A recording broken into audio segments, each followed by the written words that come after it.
Au kuna all the sexual scandals we can think about. Talking of the Sudi boy. Yeah. Sudi boy ni msanii. Oscar Sudi ndo Sudi boy. Yo mana drag Sudi boy kwa ingori. Sudi boy kama una watch ama kama kuna unaweza fikia Sudi boy hapo. Oscar Sudi. Don't mean Sudi boy there. Kule bungeni vitu zinafanyika mengi. Unaona hata Gloria Orwaba anasema kuna jamali mdai. Lakini pia ukiomba peana bana. Hiki ni sabuni. As a Luo community, Ruto is still going to fail with our votes. With your votes. With our votes. With the Luos and the Kalenjins team up. We are going to fall miserably. Very miserable. Which other region might add up? Ndo ikwe. From what you are seeing, yeah. Which other region is Ruto quoting? A penalty anataka. Cedric. Yes, Tom Gore. Habari ya wiki mpya. Mazee mimi nimekuwa fiti sana. Hatujaonana for a week. Na mimi nimeona ni kama imekuwa mazee 2 weeks. Unajua mambo ikiwa mengi, unaona saa ni mingi. Mambo ni mengi. Mambo ni mengi, vitu zinaenda sana. Vitu zinaenda sana. Nichanue unajua una kwa mwalimu wangu mazee. Nini imefanyika hii? Kwanza hata before niende mbali. Unajua Wakikuyu waliapa watakaja patia Wajaluo kura. Mimi nasikia they took an oath. You know that? Nilisikia kumbe kitu ni historical. Yeah, it's historical. Walikuwa wamechukua in the 60s. In the 60s. Just after independence, in 1963, they took an oath, blood oath, that Luo nation will never be presidents under their watch. Unajua hii story yenye unasema ati the Kikuyus took an oath. Yes. Na like the Luos hawata gain power. Yes. Mimi naona inakuja kuimagine na the Odinga tales. Nasikia Raupi alipigwa kasi nyingine kubwa sana. Unaona kitambo in the 60s. Yeah. Okay, wacha before that fike in the 60s. Yes. Kenya before independence hatukuwa tunajua Kenya kama ni Kenya. Kenya ni jina ya mzungu. Hii jina Kenya ni jina ya mzungu. So back in the days there were nations, but tribal nations. Kulikuwa na Luo nation, kulikuwa na Kalenjin nation, kulikuwa na Kikuyu nation, hakukuwa na ati Kenya as a country. Una get? So regions na territories zilikuwa based on tribes. Tribes. Yes. So us growing up, we used to learn a book called Rwanda Magere. You've heard it. I heard it. Nilikuwa nasikia naogopa sana. So mtu alibadilika kwa mawe. So that was a folk tale between Luos and Kalenjins. So apparently Luos and Kalenjins walikuwa na fight younger territories. It's over the millennials. The Luos and Kalenjins. Wamekuwa kifighting from thousands of years and thousands of years. Unaona? Na after formation ya the reason why tulikuwa tuna fight, first of all, we were all Nilots. Yes. We came from the same place. But vile tulifika Kenya, culture ilikuwa different. Uliona pali Raila anasema ati wasichana walikuwa nakatwa kinembe lakini sisi tunataka earth wire. But Raila ni joke, alikuwa anamaanisha hizo stories zote anasema, lakini Raila huwa anaandikiwa script ama huwa inakuanga off his mind. Is an old person. He knows a lot of history. Yeah, he's an old person. That's an history even as we know. We know that FGM was a factor when it came to marriage. Kitambo. And that's why we were basically marrying Luyas. Luyas walikuwa shemeji. But Kale, Kuria, Pokot, you name them, when you wanna surround the other Nilotika tribes, walikuwa wanafanya FGM. Na sisi tulikuwa tunapenda wasichana wamekatwa kinembe. From what you heard Raila akisema sisi tulikuwa tunapenda earth wire. So tribalism ilianza hiyo kitambo. Alafu sasa vile mzungu alikuja katujoin as a collective country, tukajaribu kufade off hizo tribal alignments. Tumejaribu over time. But I still believe Kenya is still young. Hatuwezi fade hizo tribal alignments. Bado kuna a lot of tribalism and stereotyping. A lot of it. Na ukiangalia this coming election, no matter how much we like it or not, tribalism is going to play a very big role. But mimi naona ni kama hii age ya tribalistic age imeenda ina fade off, but we are still a long way to go. we are still not yet there. We are still not yet there. Yeah. Unaona? Yeah. And ukiona ma policy makers ni watu wazima. Gen Z wako kwa policy making, Gen Z wako kwa voting. Yeah, actually most of the members of parliament wako over 30s. Over 30s. The youngest ni ule dem anaitwa Toto ama. Yeah. Ako 20 something. Ayuko 20s. Yeah. Ako 30s. So there's no 20s wenye wako. Hakuna 20s wako kwa ni policy maker. Wow. Ni ngumu sana kuwe policy maker at your 20s. Very hard. Okay, in terms of policy making and membership in parliament, there is this to say the age groups. Do you feel like the 30s, the 40s, the 50s and so on wanna represent other generations very well? In other countries, nilionangata kuna teen representatives wa parliaments. Sijui kama ni UK ama wapi, kuna 16, 13 year old, 15 year old. Watu wako 30, 40, 50, 20 hawezi elewa shida ya an adolescent kid. Wanaweza relate nayo from their past experience but of different generations. So me, I feel like people should be given chances, teenagers, youths from 20, 18, 19 to 20. Yes, that's a gap that we've left out in our policy making. Eti hatuna representative wa teenies, hatuna representative wa younger youth. Yes. Na kwetu tuna consider youth ni mtu wako 30s 35 and above. Hao ndo tunasema ni mayouth. Akina Babu Wino akiingia pale, hao ndo tunaona ni mayouth. Unaona Wino Gunzi leader ule alikuwa anaitwa nani? Swale hilo na interview yake alisema kwa 45 lakini ni Gen Z. But the vitu zinapen streets ni noma sana. Ukigrow up uliniambianga in our last episode uliniambianga uli kama cross maandamano. Sisi kwetu ilikuwa ni kama sherehe. Sabasaba ilikuwa ni kama Christmas. Hatukujua ni maandamano. Hamkujua ni maandamano. So hamungeza kujua hata ni which groups walikuwa na sasa ndo naelewa. In fact nimeanza kuelewa Sabasaba juzi. Yes. All along nimekuwa nikijuanga Sabasaba is kind of a celebration. Okay. It's kind of a celebration accompanied by tear gas. Wazee wa Kisumu walikuwa nafikia tu ni sherehe. Ilikuwa sherehe mbaya. Lazima watu wakuletea gas. So vitu zinaendelea mingi, vitu zinafanyika mingi sana. Yes. Nimeona eyeing on 2027 nimesikia tutaiba mpaka kura. Tutamuibia mpaka. Wewe umesikia hiyo? Kwa hiyo statement unajua mimi naweza mtetea kidogo. Unaweza mteteaje? Alisema tutaiba. Alisema tutaiba kura ama tutamuibia? Tutamuibia. Bata kutaja kura. Unajua hata tukienda kwa the court of law atakuiba nini? Tutaulizwa hapo like do you have enough evidence that kulikuwa na remarks yenye zilikuwa maybe negative remarks. Tuko na mingi sana. Unaona shida ni nini? Hao watu wanatuchezea sana mind game. Mmoja anasema hivi. Mwenye mambo, mwenye mali anasema hivi. Lakini dogs zake zinasema vitu different sana. Ukiangalia Murkomen kitu not Murkomen. Sudi. Anyway Sudi anaenda anasema mmewaiona wapi? Ameenda ta moja. Ikianza wapi? Watakuwa wanafanya nini? Watakuwa wapi? I think that's being arrogant. Yes. Alafu bado kuna the aspect of psychophancy. Arrogant and being too much full of malice. Juu naweza sema watu palimefika. They don't even care about the normal mwananchi things. And it's a reverse psychology to an extent that pia ina fight wananchi na psychological way, inawaambia shaiba ile alishachukua. It's a smart move. It's a psychological warfare too. Yes. You see, no matter how much tuna fight the governance through physical maandamano, easy law and what, they are all fighting us with everything they have. Like right now they have started making alliances. Within the political divides wameshatengeneza alliances. Kama saizi ni which parties zenye zimecome together to form something?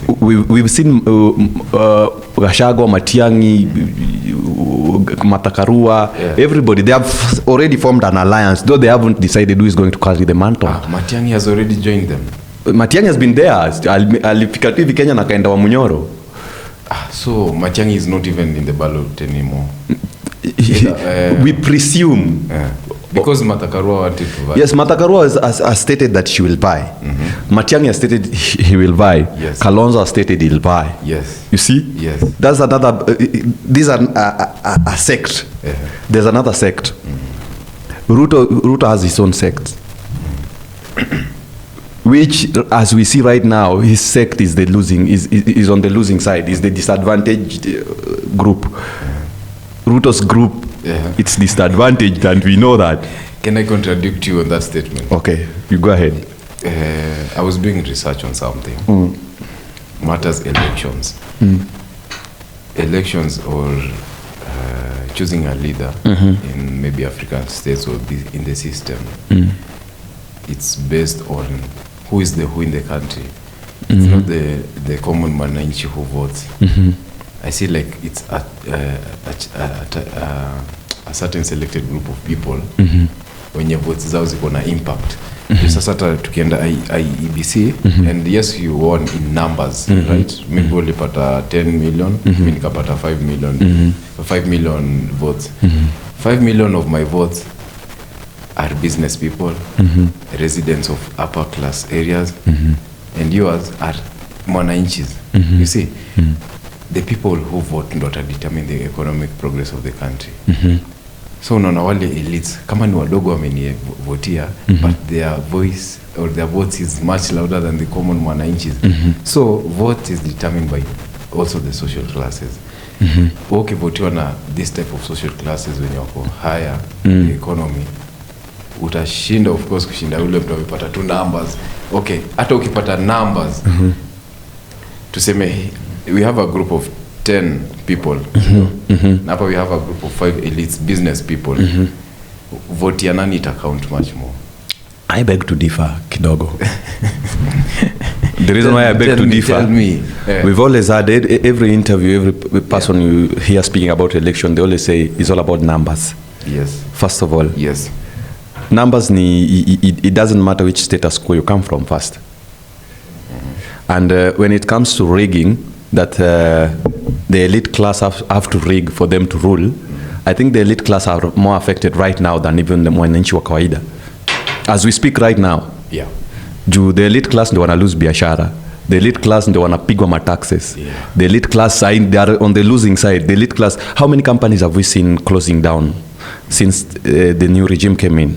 Many companies. How many industries have we seen being affected? Many. The betting industry, not the betting industry, not the telecommunication industry, not the... You just name it. Kama siku hizi, mazee sijui ni mimi peke yangu, siku hizi hata ukipaka mafuta ma lotion mazee unaparara zaidi. Ni kama wameida Wanna minimize on the profit as much as possible. Wanna minimize on the maximum profit. Mazee nimetoka kwa keja bwana na sijaamini hata. I'm not going to mention the brand, but I'm fine if it mnada edit vitu, maziwa pia, a lot of things. Maziwa siku hizi ukikunywa ni kama unakunywa. I understand. Kunywa ni kama pia ni ile milk powder pia nikawa natumia sana kwa maji siku hizi. Things are changing. Sasa kama unaona hivyo, ina happen hivyo, the elite class what aside the regime, they are more affected than everyone. I think the elite class also have to provide their own candidates. In every election lazima kuna every candidate, kuna the representative wa the business and corporate, kuna representative wa common mwananchi and society and the rights wale, you understand? And the third one is just self-supported. You, according to you, the way you've seen this current situation, how many horses do you see in the 2027 ballot race?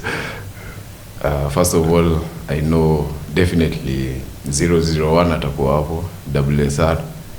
001 Joho. No, 001 of the country. Of the country, of the current country right now. WSR.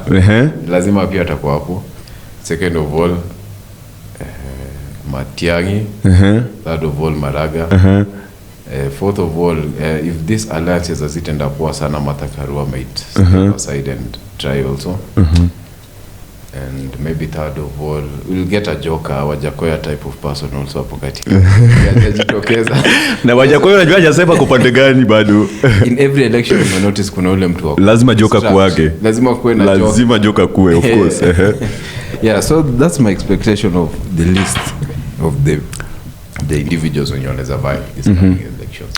Omtata hujamtaja, Peter Selassie hujamtaja. Sasa Omtata na Peter Selassie wako kwa the same WhatsApp group. Au sasa wanaweza represent the Joker. Okay. Juu Selassie akona pia mambo ingine tu pia eleweki sana. Okay, according to me, this is how I see it. Yeah.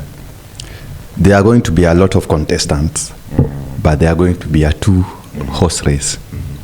One horse we already know, which is 001. William Samoei Arap Ruto. Samoei Arap Ruto. The second horse that is here that people don't know, Raila is going to come back to contest. You're not serious.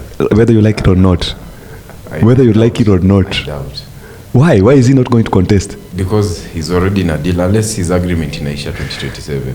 With a deal with who? Handshake. The handshake? Yes. But the handshake is going to die at some point next year. How sure are you it was a 2 years handshake? And if it's a 10-year handshake, you are forgetting that this is the Pentagon. I remember it's the Pentagon, but you see, if you look at Raila's cronies, they are talking something different from whatever he's talking. Yeah. If you look at how Raila has been playing his game of late, he kind of supports and at the same time he doesn't support. Piga watu mguu risasi. Nani alisema mnapiga watu risasi? Ati uko na bunduki hapo kwa nimebeba, itakuwa ni kazi bure kutopiga watu risasi. Yes. Raila narudi anasema it is against the law kuambia polisi apige watu risasi. If you see how Raila's body language, his tones, the way he speaks, this is a man scheming something in the darkness. And trust you me, laws have no impact for Ruto. As we speak right now, laws have no impact for Ruto at all. You see, whether we decide to vote for Ruto as a Luo community, Ruto is still going to fail with our votes. With your votes? With our votes. If the Luos and the Kalenjins team up. We are going to fall miserably. Very miserable. Which other region might add up? From what you are seeing, which other region is Ruto quoting? A penalty and just tell me which other region is Ruto quoting so well. Okay, I'm not tribal, but let me just give up an opinion. If Ruto gets numbers from northeastern Somalis, those Cushitic tribes, because how watu wako na numbers na hawako registered, hawana IDs na juzi, that's what the other side is using. How just juzi wamepewa IDs. Okay, it's already out. To clarify on that point, the northern side of Kenya is the scarcely populated area in Kenya.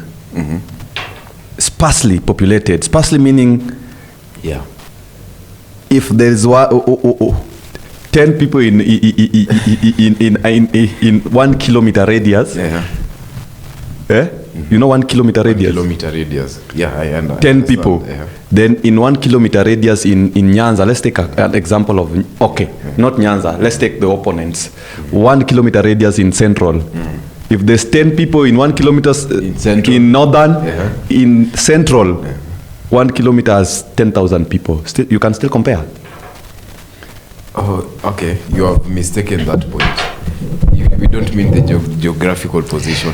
The population. I'm talking about the population. These people are here. These people are in Isili. These people are all over the country. You see the people in Isili? Isili has, recent polls say Isili has 2 million Somali people.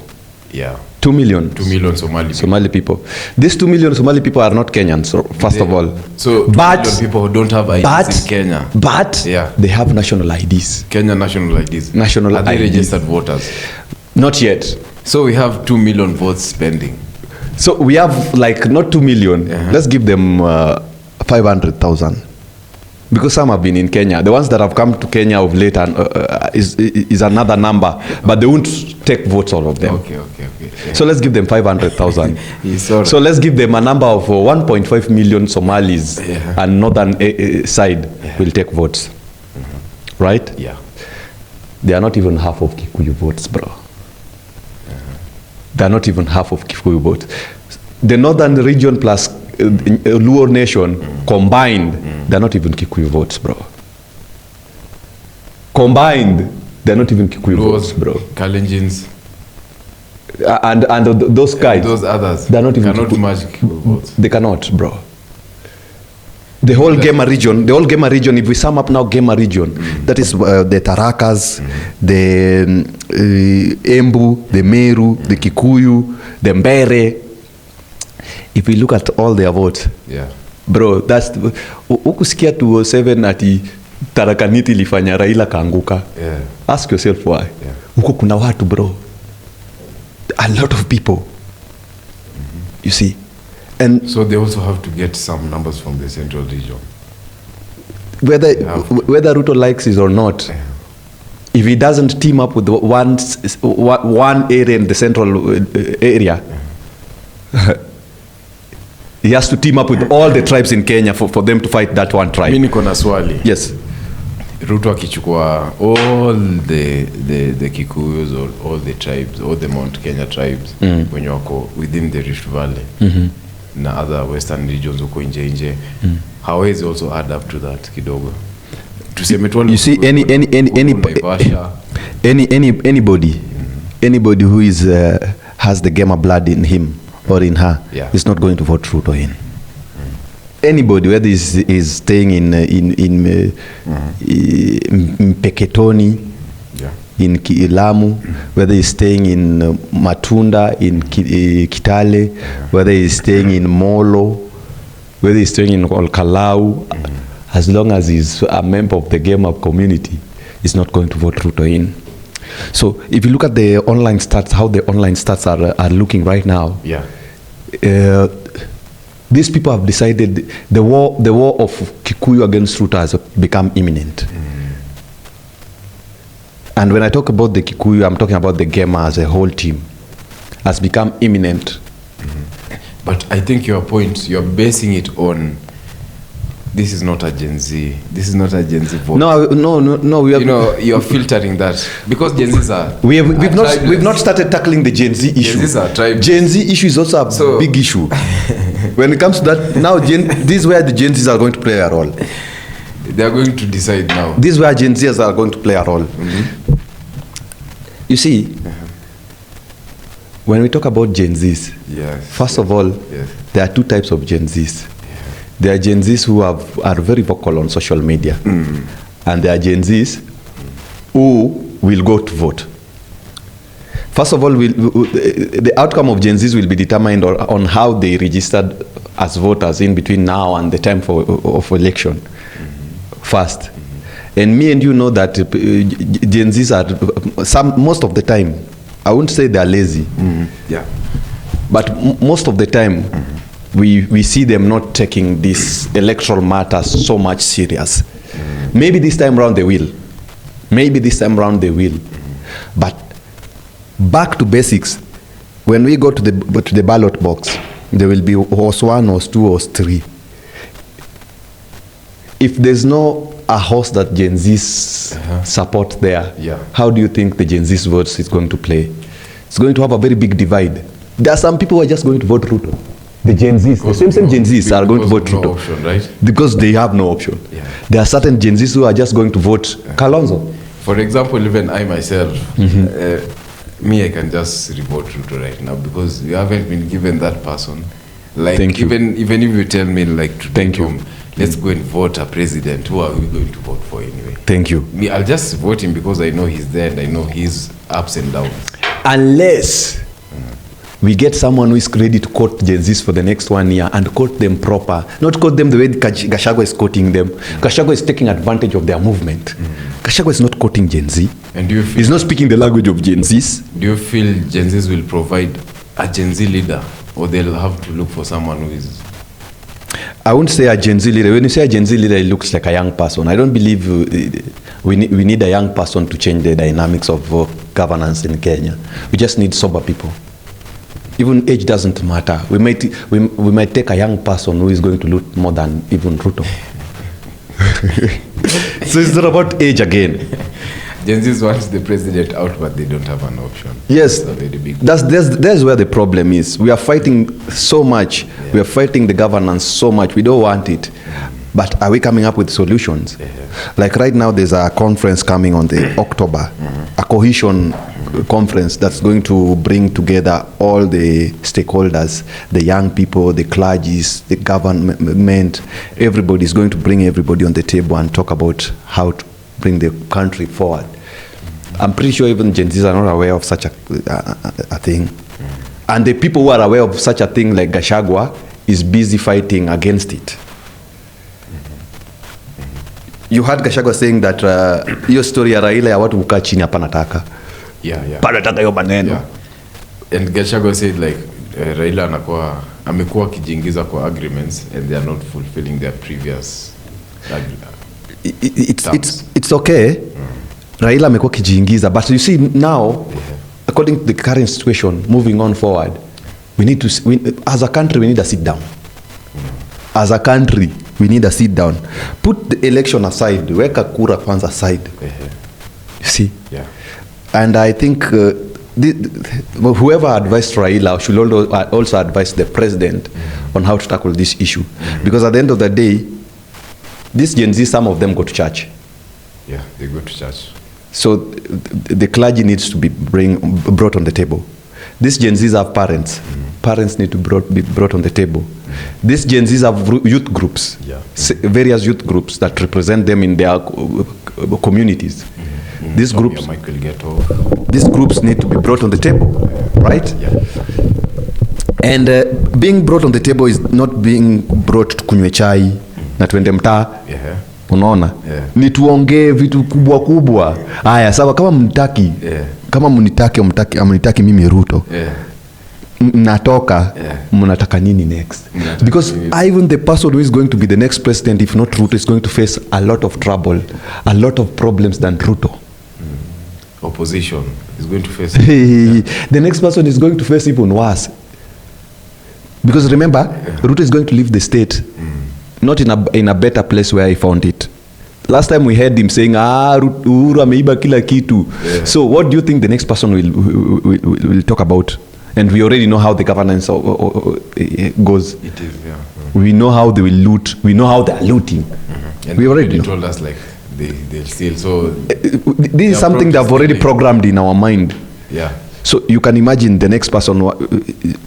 Pale Bomas wametangaza and our new president is so and so. Which kind of troubles is he going to go through? He's going to find a country that has already gone through a big divide. He's going to find a country that is struggling economically. Because there are things people are not saying. We may be saying tunaandamana, but how is our economy going? I'm pretty sure the GDP of this country has fallen down from last year. Okay. Has fallen down. The money coming in is less than the money going out when you look at the country right now. Most of the money is being used for repairs. We are repairing the economy. We are repairing it now. When people go to Mandamano, we destroy it again. Now we are just in a loop of repair and destroy. You can imagine. So even Matiang'i, I don't think Matiang'i is the best solution. I don't think Raila is the best solution. I don't think Ruto is the best solution. I don't think anyone is the best solution. Because even from Raila's statement, I had him talking a few days ago, saying, Ata Gachagua, mnasema mtaki Ruto. Ata huyo Gachagua akiwekwa hapo kwa Ruto, hakuna kitu ataleta, nothing will change. It might be even worse. Unaget? So, what if we have a council of elders? That's a very correct thing. That's a very correct thing. First of all, a council of elders should come here. The whole Senate house should be wazee. Wote. Wazee. Senate. The whole of the Senate. It's always called the House of Lords in Britain. If you look at the Senate, it's the House of Lords. Ni wazee tupu wako hapo. So wazee, kazi ya wazee ni kusupervise nini vijana wanafanya ukule bungeni. Wanaletewa hizo laws, wanaangalia kama zi make sense, wazee wanakataa. Live. Yes. Wow, okay. The Senate is an oversight of the legislature. In Britain, it's called the House of Lords. The House of Lords, only old people go to the House of Lords. People in the House of Lords are in their 70s, 80s, 90s, just like the way judges are. Yes. In this first-class country, you can't be a judge if you're not above 70 years. Above 70 years. Above 70 years. But even if you have wisdom, don't you feel like maybe they are facing memory loss, other challenges, because also age? Yes, all people have their own challenges, but who told you a 70-year-old is not sharp? He is sharp, but the pace and the energy has gone. Remember, life expectancy in Africa is different from life expectancy in the West. A person in his 70s in Africa is different from a person in his 70s in the West. I have a question for you based on that. If a country needs to make very critical decisions, like let's say Ukraine or Russia, they have elder people in the assembly. Do you feel, or do you feel like they can make that rash decision based on their age? You appear they might be wise, but also slow in some things. If we really want to do something immediately, do you think like the elder people have that capacity or to make a decision at the right moment? You see, they are decision makers, but they are not implementers. Their work is to decide, and then implementation is for the young. That's why unasikianga kazi kwa vijana, pesa kwa wazee. Asante. Tom is now advocating for these people to remain in power. You're promoting, like I've told you, you're promoting unemployment. Like I've told you, it's not about age. Yeah. See age. We don't need a young person to be the president for Kenya to develop. But a young person knows the problems of the young people. An old person knows even way more of the problems. He has seen it all. An old person knows the problem of not going to school without our shoes. As we know, the problem of not going to school because we didn't have car transport.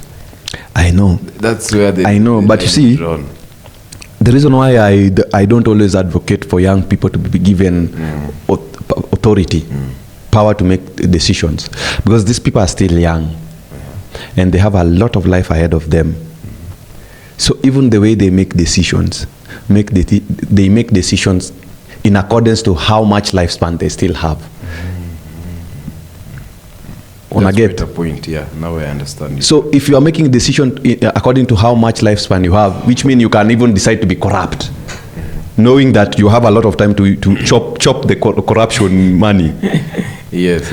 An old person, yes, he might be corrupt, but he's in his sunset ages. Does he need all the proceeds, corruption proceeds? He doesn't need all the corruption proceeds. You see? But I'm not saying a younger person can't do well as well. He can also do good. He can also make critical infrastructural decisions that will uplift the country. So they can also save it at some point. Yes. There's something that has just popped on my phone. Let me just divert you a little bit. Murkomen. Yes, Murkomen said something. Murkomen said he did not tell anyone to kill anyone. There's a video which has surfaced. He was in an interview and he said that there are laws and you cannot kill a person.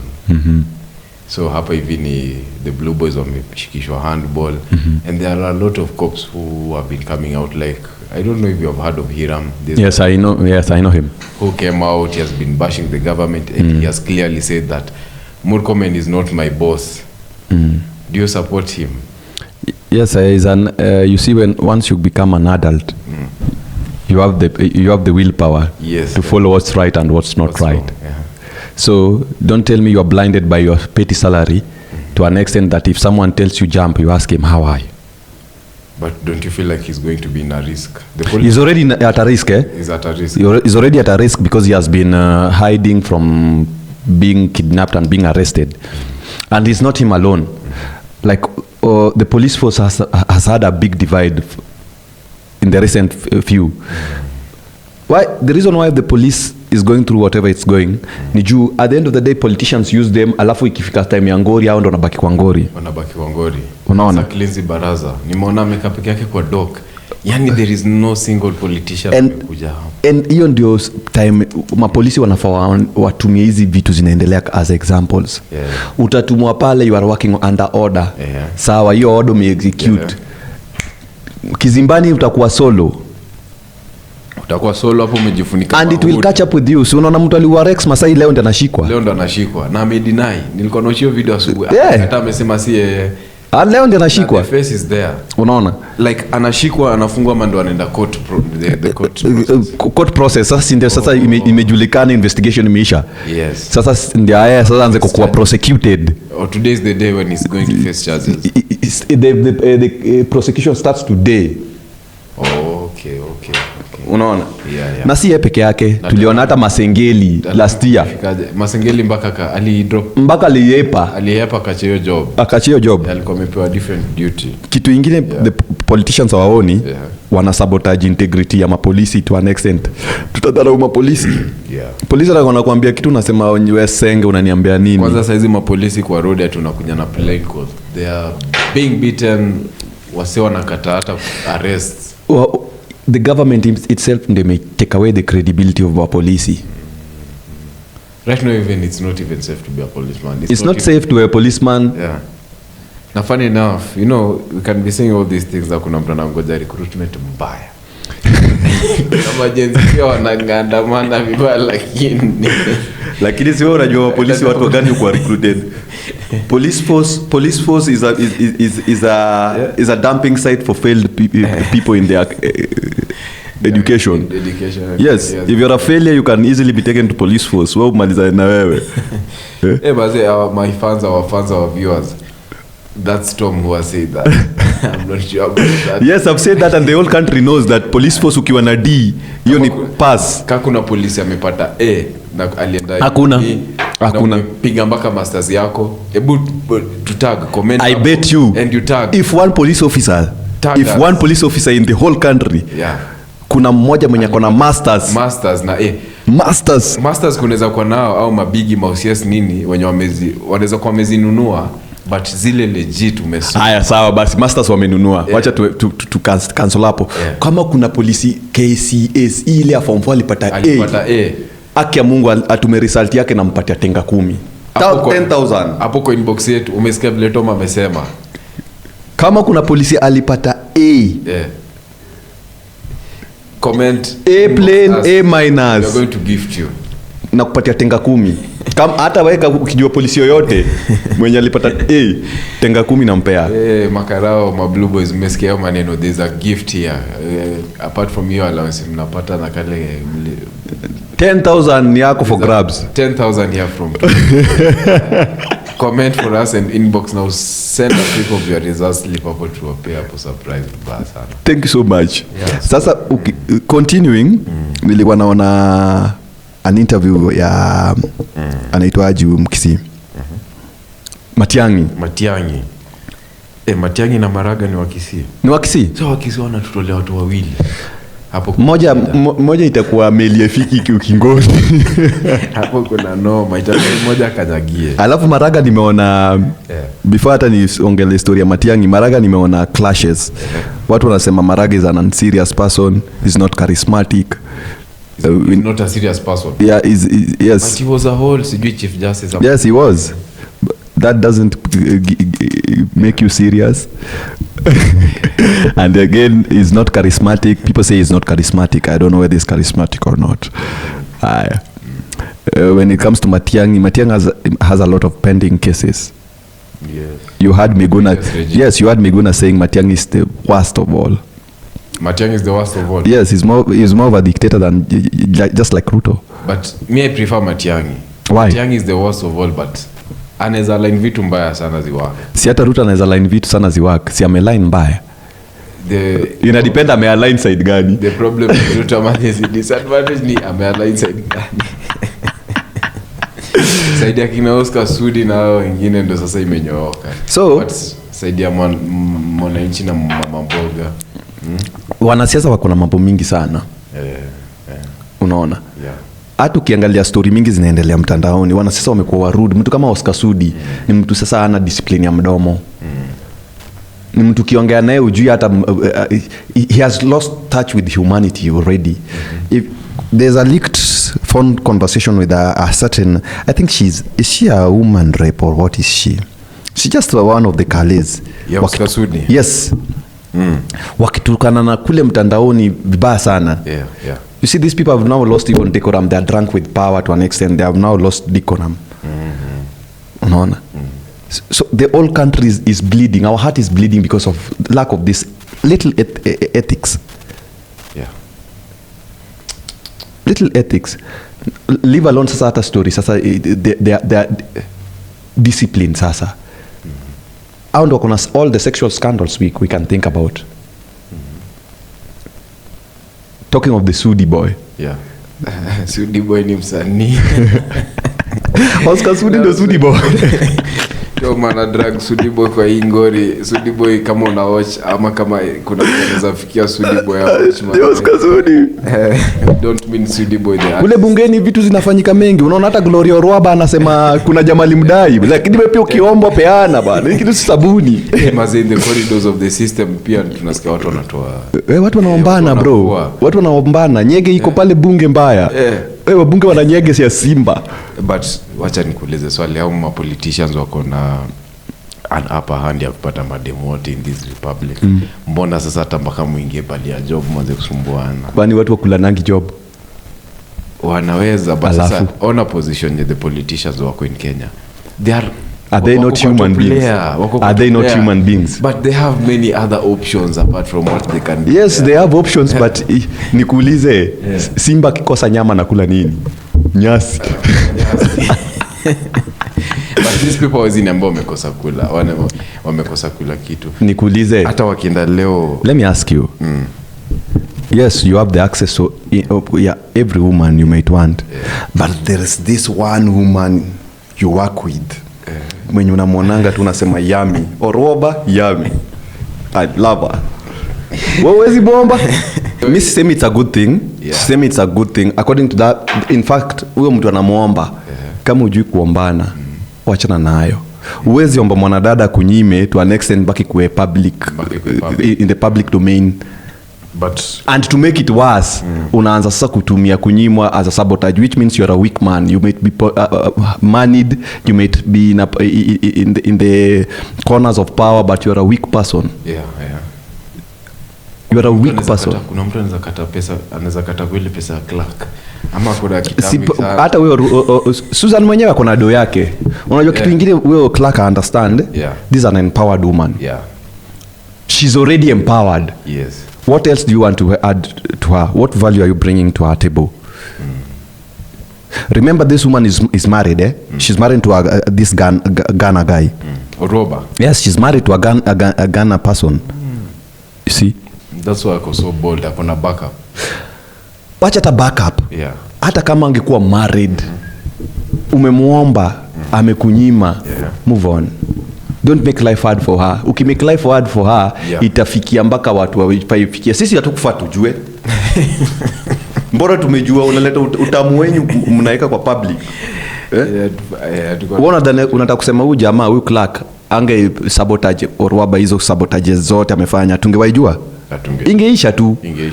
So I think that's a misconduct of a weak man. This guy is not an alpha man. But also sijui anaitwa nani huyu, anaitwa Mwanix, sijui anaitwa nani. Akona jina Kisenge hapo katikati. Iko na pande. So huyu jamaa ni msenge. Okay. Kwanza kukataliwa, mwanaume unakataliwa aje na mwanamke. But me pia na blame Gloria for bringing out such issues in the public. Kama huyo jamaa anamsumbua, huyo jamaa sasa dem haezi fanya kitu zake in peace. Sasa kituambie in public, sisi tutacheka. Now we are here discussing, but we can't even help beyond. Lakini nimeona wakisiwa kwa mambo mingi. Niliona mwingine tena Senate. Oroba ni kisi. No. Niliona mwingine tena Senate. I think yeye ni MP, bibi yake ni Senate. Pia yeye kuna sex scandal huko Kisisi ya mchezo. Jamaa mpaka amechukua Galdem, bibi yake ameanika huyu msichana. Amemchukua mpaka amemrentishia mpaka gani uko at risk sana ukiwa bibi ya politician na mkiwa bwana politician. Mgani anaweza kucheza? bibi akiwa politician ama mzee akiwa politician? Mimi nakwambia bibi akisikuwe na power kukuliko first. Juu akiwa na power kukuliko kuna kitu unaweza do bro. Maze, ati bibi yako sasa ndo governor wewe uko. Utafanya. But it has happened. Meru. Yes. Meru, that lady si alikuwa boss. Yeah, lakini alikuwa menuki ule chali yake ule msanii mpaka kila kitu ni msanii na control. Okay, coming to talk of Samindo na Karen Nyamu. Hiyo mambo yao ilikuwaje? Si Karen Nyamu wako hapo kwa status, political status. Yes, Karen Nyamu wako kwa status ako she's married, but why are they not together? Why are they not married? Because of your power, bro. Power dynamics. Difference in dynamics. Yeah. I think an alpha male is so hard for an alpha male to be married to a powerful woman. But Samindo pia alikuwa na his own sources of revenue, ni msanii mkubwa, he's a celebrity. You see, being a celebrity and being powerful, these are two different things. Yeah. Because now you can be a celebrity unadandiwa, lakini sasa pale kwa fungulia watu barabara. Wewe unaweza funguliwa barabara? Itakuwa ngumu. Thank you. Yeah. So hapo ndo pali power ina play role. Mwanamke akiwa powerful ni ngumu sana kumhandle. Wewe nikuulize, bibi yako ni governor ama tuseme tuchukue a good example ya huyu Chief Justice. Yes. Kome. Yes. Unadhania bwana yake anaweza mpiga kofi? Ngumu.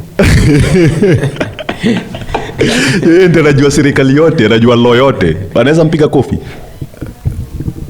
Okay. Hii ni personal. Juu unaweza pata here in the profession, it's an act. Unaweza pata amevatio mask yo judge, sijizo gown with but akienda kwa nyumba yake, akishatoa hizo vitu kwa ofisi, anasahau hiyo mambo yote. Na bwanaka atasahau bibi yangu si Chief Justice. So bwanaka amesahau bibi yangu si Chief Justice.